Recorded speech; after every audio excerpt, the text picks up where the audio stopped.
Step 3 of the home buying process is making an offer and negotiating. In this video, I'll be going over in more detail what step 3 entails. I will also be going over some very valuable tips in multiple offer situations, so stay tuned. Hey everyone, welcome to my new channel. My name is Stephen Hunt. I'm a licensed real estate salesperson in the capital region of New York. And in this channel, I'll be providing everything you need to know about real estate, as well as some financial tips. So please hit that subscribe button and hit that notification bell so you don't miss out on a video. Okay, let's get into step 3, making an offer and negotiating. So once you find the right house, you're going to speak with your real estate agent and come up with an offer.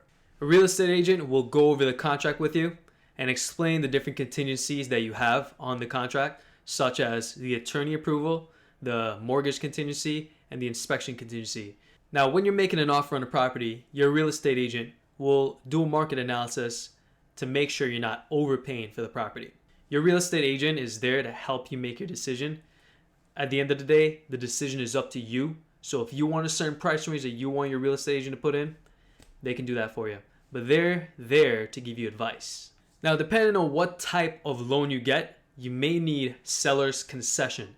Seller's concession is basically including closing costs in the loan instead of taking the money out of your own pocket. So it's a way of leveraging the money.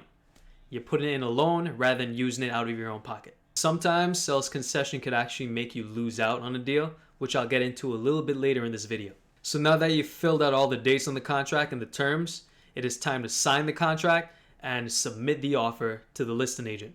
Your real estate agent will send it over to the listing agent, and the listing agent will present the offer to the seller. Now, the seller and the listing agent will have a discussion and then either counter-offer your offer or accept it. Now, if the seller did decide to counter, your real estate agent will advise you on the next move.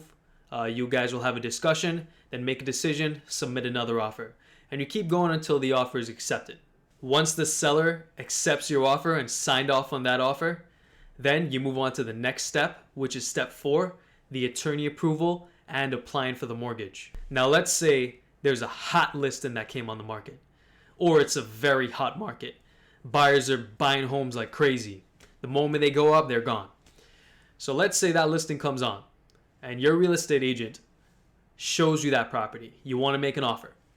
Now you're going to have to make your offer very valuable. You're going to have to make it the best offer so that the seller will pick yours versus the others. Now, here are some tips that will help your offer look more enticing. Tip number 1 is no seller's concession.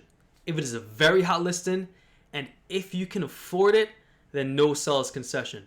If you can't, you got to do what you got to do and include it. Tip number 2. This actually works sometime, but is pulling the emotional string. So what I mean by this is you can write a beautiful letter. Some people call it the sappy letter, to pull the emotional string of the seller in hopes that they'll accept it. If you have a family, you could write about how excited your family was, or if it's your first time, if it's just you and it's your first time buying a home, you could say, you know, the moment you saw that home, it was the one. It was beautiful. You imagine yourself living here, things like that, you know. So create that sappy letter, and that sometimes works. Tip number 3. Now this depends on if you're in a multiple offer situation, which will happen if it's a very hot listing or if it's a very hot market. Now this is called the escalation addendum. Now the escalation addendum is when you place a base offer, a start off offer. Let's say it's $100,000. And in this addendum, it states that you're going to go, let's say you choose a number, you're going to go 500 more than any other offer, or you're going to go 1,000 more than any other offer. You choose what you want to do.